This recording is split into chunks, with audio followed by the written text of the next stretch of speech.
న్యాయము ఏడుందిరా, లోకాన ధర్మము ఏడుందిరా, మాయ మాటలకే చోటుందిరా, నేడు మంచికి చోటేదిరా. నా మాట కటువుగా ఉండొచ్చు, కానీ అందులో కపటం ఉండదు. రంగులు మార్చే మనుషుల మధ్య నా అసలైన రంగులో ఉండటమే నా గొప్పతనం. అవసరం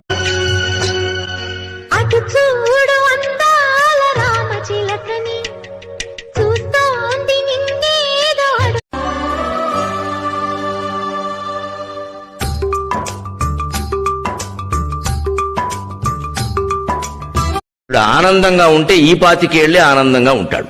తర్వాత 25 నుంచి 50 వరకు గాడిద చాకిరీ చేసి కోట్లు సంపాదిస్తాడు. తర్వాత 50 ఒకరు సాయం చేస్తే ప్రాణం పోయినా మర్చిపోను. అదే ఒకరు నన్ను మోసం చేస్తే వాళ్ళని జీవితంలో క్షమించను. నన్ను ఇష్టపడే వాళ్ళకి దేవుడు మనల్ని చూస్తున్నాడో లేదో కాని మన కర్మ మాత్రం మన వెంటే ఉంటుంది. ఇతరులకి మనం ఏది ఇస్తామో కర్మ మనకు అదే వెనక్కి. ఎవడొచ్చాడు?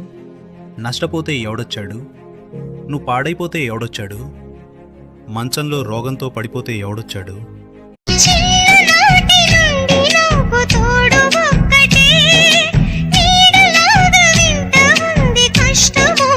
కొంతమందికి నువ్వు ఎప్పుడు గుర్తొస్తావు తెలుసా? నీతో వాళ్ళకేమన్నా అవసరం ఉన్నప్పుడే నీ గుర్తొస్తుంది. వాళ్ళేమన్నా కష్టంలో ఉండి నువ్వు ఏడిస్తే నాటకం అంటారు, నవ్వితే ఏ బాధలు లేవు అంటారు, మౌనంగా ఉంటే తప్పు ఒప్పుకున్నట్టే అంటారు, మాట్లాడితే ఆనాడు బంధువులు ఇంటికొస్తే చాలు ఉన్నన్ని రోజులు పండుగే, గుండె నిండుగా సంబురమే. కష్టపడే రక్తం నాది, ఎవరి దయాదాక్షిణ్యాల మీద బ్రతికే బ్రతుకు కాదు. నా ఆత్మగౌరవం కన్నా ఈ ప్రపంచంలో ఏ బంధమూ నాకు గొప్పది. ఈ లోకంలో మనీకున్న విలువ మనిషికి లేదు. మనిషికి డబ్బు ఎంతైనా ఉండొచ్చు, కానీ సాటి మనిషిని చులకనగా చూసే జబ్బు మాత్రం ఉండకూడదు. నీ దగ్గర ధనము. మనుషుల దగ్గర నుంచి నేర్చుకోవాల్సిన విషయం ఏంటో తెలుసా?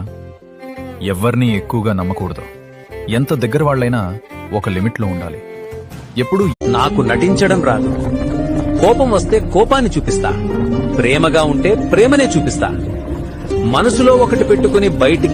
అవసరానికి దగ్గరవుతారు, విలువలన్నవి లేవులే, పచ్చి మోసాలు మాయ మాటలే, చీకటైతే నీకు విలువ ఇవ్వని మనుషుల మధ్య ఉండడానికి నువ్వెప్పుడూ ప్రయత్నించకు. ఎందుకంటే వాళ్ళతో నువ్వెంత మంచిగా ఉన్నా వాళ్ళ దృష్టిలో నీ విలువ మాత్రం. నీటి విలువ ఎండాకాలంలో తెలుస్తుంది, ఆకలి విలువ ఉపవాసం ఉన్నప్పుడు తెలుస్తుంది. అలాగే మనిషి విలువ ఆ మనిషి రామనామమే తలపంత, ప్రేమధామమే మనసంత, ఆశ్రమ దీక్ష స్వతంత్ర కాంక్ష ఆకృతి